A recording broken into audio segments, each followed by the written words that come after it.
Federal officials expect to bring charges against at least 100 more suspects in the sprawling Capitol riot investigation, as they pursue a broad conspiracy involving a large number of participants. The new outline of the government's far-reaching inquiry, cast as one of the largest in American history, was contained in federal court documents Friday in an existing conspiracy case involving 9 alleged associates of the paramilitary group known as the Oath Keepers. Prosecutors are requesting a 60-day continuance, arguing that the complex case requires the organization of a massive amount of potential evidence as authorities continue to pursue its far-reaching investigation.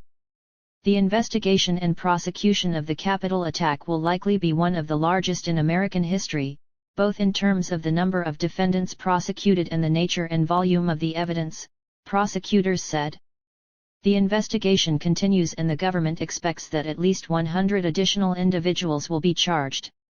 While noting that most of the 300 cases so far have been brought against individual defendants, prosecutors said the government is also investigating conspiratorial activity that occurred prior to and on January 6, 2021.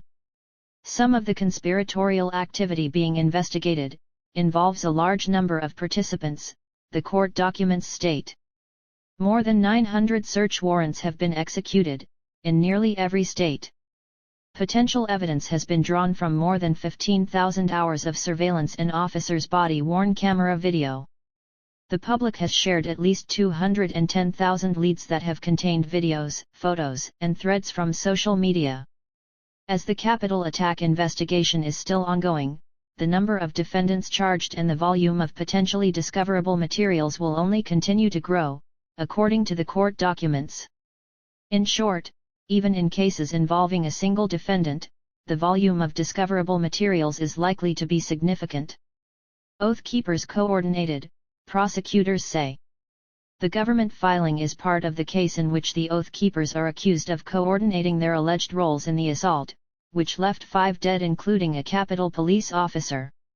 In an expansion of the case last month, prosecutors added 6 additional suspects including Kelly Meigs, 52, a Florida man, who allegedly referred to former President Donald Trump directly in a Facebook campaign to draw more recruits to the January 6 demonstration. Prosecutors filed the first part of its case in January against 3 of the alleged conspirators, including Virginia organizer Thomas Caldwell. Federal prosecutors detailed how Caldwell and the others allegedly planned their roles in the attack weeks in advance, then coordinated by radio as they moved into the Capitol in group formation, wearing helmets, reinforced vests and military-style insignia. In a New Year's Eve post on Facebook, Caldwell alerted the group that the protest against the Biden election begins for real January 5 and 6. Let them try to certify some crud on Capitol Hill with 1 million or more patriots in the streets, he allegedly wrote. This kettle is set to boil.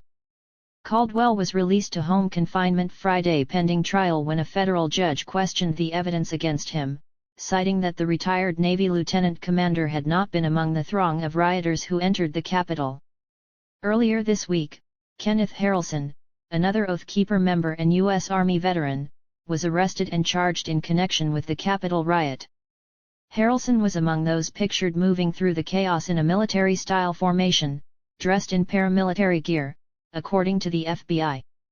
Phone records show Harrelson organized a meeting called the D.C. Planning Call on January 3, and also talked with Meigs in the days before the riot, the FBI stated. Meigs of Dinelon, Florida, was arrested on February 17. After obtaining records from GoToMeeting, the FBI concluded that Harrelson, under the username Gator6, had organized around 30 meetings affiliated with the Oath Keepers between September 30 and January 3. Thanks for watching this video. Please do subscribe Allmedia New York.